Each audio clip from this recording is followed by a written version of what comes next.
وہیں سے دے. ڈاکٹر یہ خیانت کر رہے ہیں. پیشنٹ جب ڈاکٹر کے پاس جاتا ہے تو اعتماد کی بیس پہ جاتا ہے نا. ڈاکٹر صاحب نسخہ لکھ کے دے رہے ہوتے ہیں کہ یہ وہاں سے دوا لے لینا اس کمپنی کی، حالانکہ ڈاکٹر کو پتا ہے کہ یہی فارمولا، یہی کیمیکل، جو بھی مرکبات ہیں، یہ فلاں کمپنی کے اس سے سستے ملتے ہیں. لیکن کمپنی نے ڈاکٹر سے وعدہ کیا ہوا ہوتا ہے کہ آپ نے ہماری دوا بکوانی ہے، اتنی پرچیاں لکھ کے دے دیں تو ہم آپ کو یہ فیسلٹیز دیں گے، ہم آپ کو یہ فائدہ دیں گے. اور اس میں بعض دفعہ عمرہ بھی ہوتا ہے.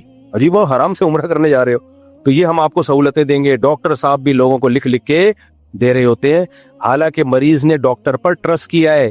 تو ڈاکٹر مریض کے ساتھ امانت میں بولو خیانت کر رہا ہے. تو یہ بھی اسی آیت میں داخل ہے. ٹیچر امانت میں خیانت کرتا ہے. طالب علم لوگ ٹیوٹر رکھ لیتے ہیں، قاری کو رکھ لیتے ہیں، اعتماد کر کے وہ آستین کا سانپ بن جاتا ہے. ایسے لوگ بھی میرے علم میں، عام طور پہ قاری ایسے ہوتے نہیں ہیں، زیادہ تر نیک ہی ہوتے ہیں، لیکن ایسے قاری بھی میں نے دیکھے لوگوں نے اعتماد کر کے اپنی بیٹی حوالے کر دی کہ بھئی آپ اس کو پڑھاؤ، ہم آپ کو روحانی باپ سمجھتے ہیں. اسی بیٹی سے ناجائز تعلق قائم کر لیا. ٹھیک ہے، اس نے غلط کیا، اپنی جوان بیٹی کیوں حوالے کر رہے ہو قاری کے؟ اس نے تو غلط کیا، لیکن آپ نے اس سے زیادہ غلط کیا. یار وہ آپ پہ اعتماد کر رہا ہے کہ یہ قاری ہے، یہ قرآن پڑھتا ہے، یہ نیک ہے، یہ میری بچی کو بیٹیوں کی طرح دیکھے گا. تو آپ بھی تو پھر بیٹی والا معاملہ کرو نا اس کے ساتھ. اور آپ جب گھر آستین کا سانپ بنے ہوئے ہو. ایسے واقعات بھی آئے کہ گھر میں گھسے اور جس بندے نے اپنے گھر میں گھسایا کہ میرے بچوں کو قرآن پڑھاؤ، اسی بندے کی بیوی سے ناجائز تعلق شروع کر دیا. تو یہ سب کیا ہے؟ امانتوں میں خیانت. جو آپ پہ ٹرسٹ کر رہا ہے آپ اسی کے گھر میں ڈس رہے ہو، آستین کے سانپ بنے ہوئے ہو. جو حرام خور لوگ ہوتے ہیں نا، دو قسمیں ہوتی ہیں.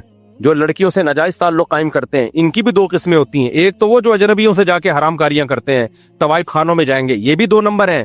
زیادہ بڑا 2 نمبر وہ ہے جو دوست ہی کے گھر میں ڈاکہ ڈالنا شروع کر دے، جو دوست ہی کے ساتھ خیانت کرنا شروع کر دے.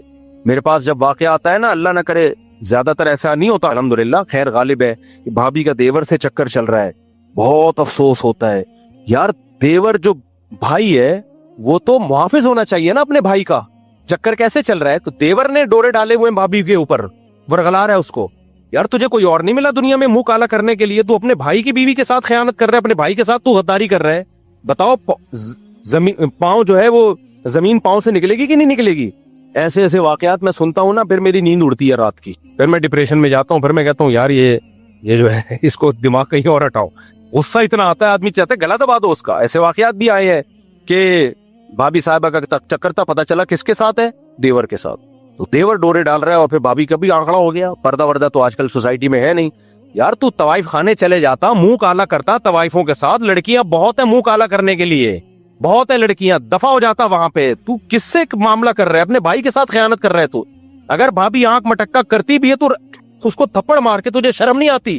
تو میرے بھائی کی بیوی ہو کے اس کے ساتھ غداری کر رہی ہے.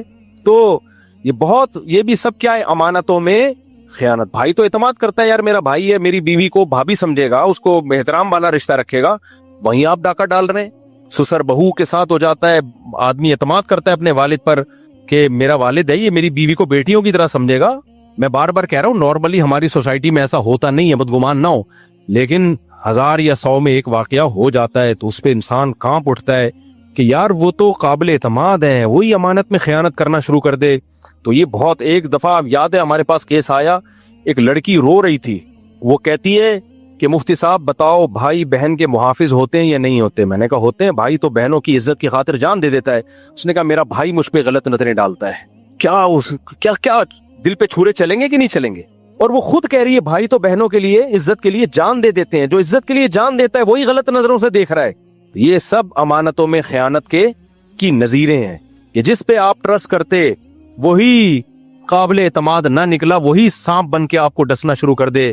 تو اللہ قرآن میں کیا کہتا ہے؟ والذین ہم لاماناتہم، ایمان والے ایسے نہیں ہوتے. جب ان پہ کوئی ٹرسٹ کرتا ہے تو وہ عملاً دکھا دیتے ہیں کہ ہم واقعی قابل اعتماد ہیں. وزیرستان وغیرہ میں اور یہ جو کے پی کے علاقے ہیں ان میں بھی بڑی مثالیں دی جاتی ہیں کہ ہمارے گھر میں اگر ہمارا دشمن بھی پناہ لینے کے لیے آ جائے. ہمارے شاگرد ہیں بہت سارے وزیرستان کے، جب یہ واقعات مجھے سناتے ہیں تو جیسے یہ بغیرتی کے واقعات سن کے میں ڈپریشن میں آتا ہوں نا، یہ والے واقعات سن کے وہ ڈپریشن کیا ہو جاتی ہے؟ ختم. یار غیرت مند بھی ہے. یہ ہمارے ایک شاگرد نے بتایا کہ مفتی صاحب ہمارا کوئی جانی دشمن ہونا اگر ہمارے گھر میں آ جائے پناہ لینے کے لیے، ہم کٹ جائیں گے، مر جائیں گے، اس کو قتل نہیں ہونے دیتے دشمن کے ہاتھوں.